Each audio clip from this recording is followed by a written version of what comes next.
Hello, everyone. Welcome to the Sequential Art Journey. I am Gary Blake, your host. I do apologize about the year hiatus. Life does happen, but hey, we're back to go on. We just left off with my guys or male drawings. Now we're going to kind of focus on kids because kids are in comics too. So remember, these aren't necessarily tutorials. I just hope to inspire you.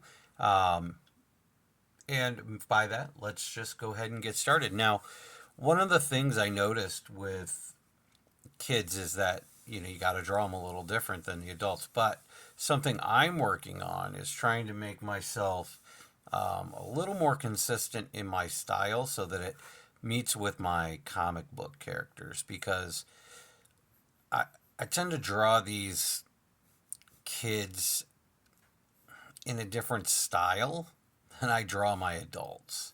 Um, and that can be a problem when you're trying to create a world that's consistent and believable.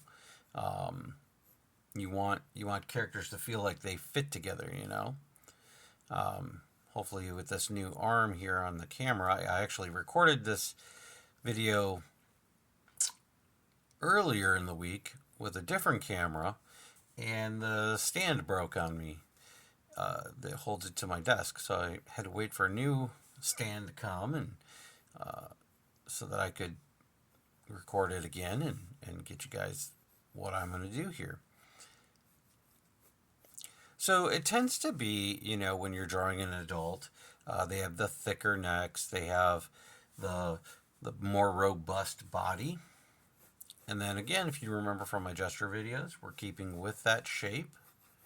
Okay, and it helps us to stay consistent in our body structure. You know, Another thing to remember about kids is they don't have a lot of muscular detail. Teenagers maybe, but kids no. It's just going to be a big flow through for these things.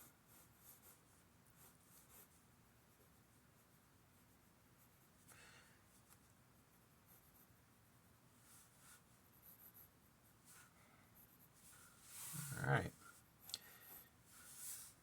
So you see they kind of got the smaller neck here, bigger ears. They haven't really grown into anything yet. And remember too, the old school rule: if you don't like something, erase it. There's no shame in erasing. If you watch any of the pros online here that draw comics, they are constantly erasing things and adjusting just so that they get exactly what they want on the page. You know?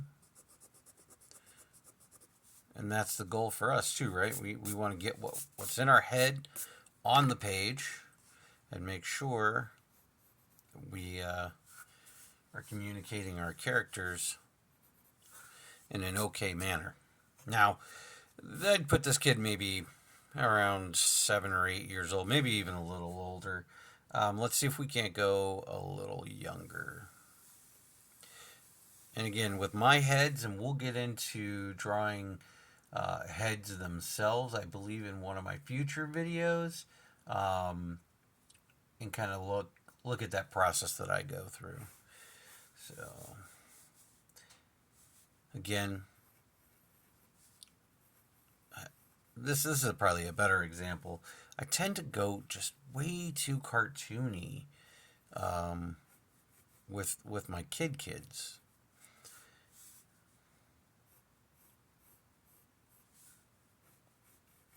And I'll show you an example here if I draw an adult head next to his.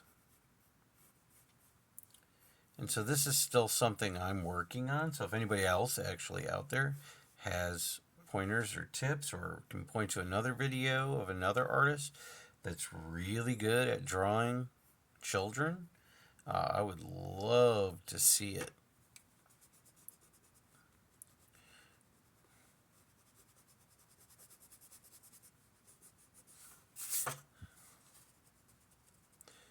Now, if you take a note here um, and just kind of look at the difference between these two heads, obviously the eyes are way bigger and more cartoony. Well, I'm kind of looking all in the same direction. The nose isn't as pronounced, and I did the same mouth. You know what? Let's again.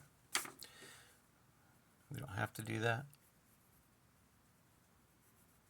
Just give him a smile. Now, I think he looks a little younger, but the big difference I wanted to point out here is the rounded face versus actually having the indent there by the eye from the side profile. So you would do, this shape, but even younger kids, they tend to be like this gumdrop shape, which is interesting. I was looking at one of my sons the other day, and he's little, and I'm like, man, this kid is not shaped like everybody else. It's kind of interesting.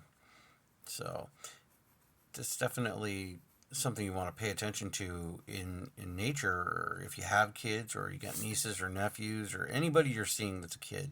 Um, just kind of pay attention to what they look like. Now, let's go ahead and draw our shape here. We'll do a third one for this.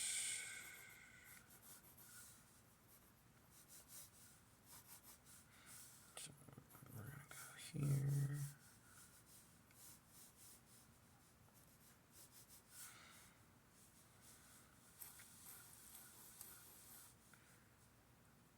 Now for girls, I tend to round my faces with kids for boys, and I tend to go really pointy for some reason for girls.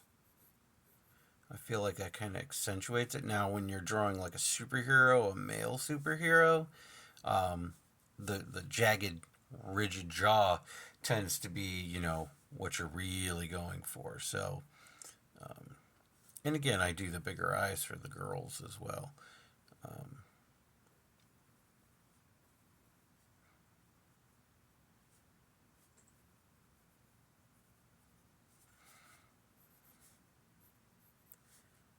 Thinner neck, and this might even be more of a teenager look that I got here, which I don't necessarily want. So we may have to erase her face.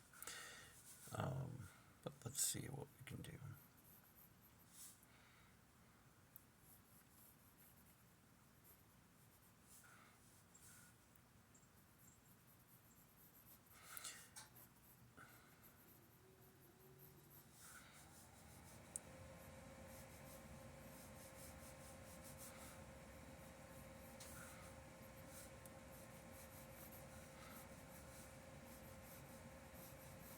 We're not doing the super wide hips of the superhero females or anything like that. She just kind of got both of her arms behind her back there. Maybe we'll color the sleeves that she's wearing.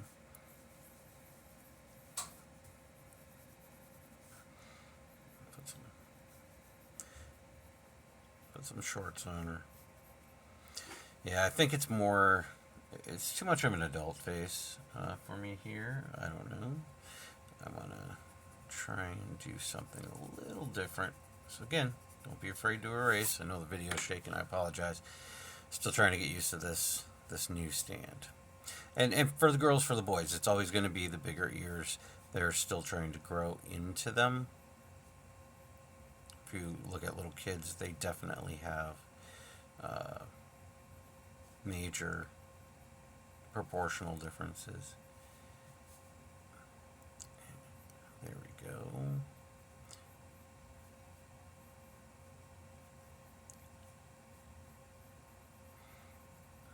I'd peg her around the same age as the boy up top, maybe 10 or 12, somewhere in there.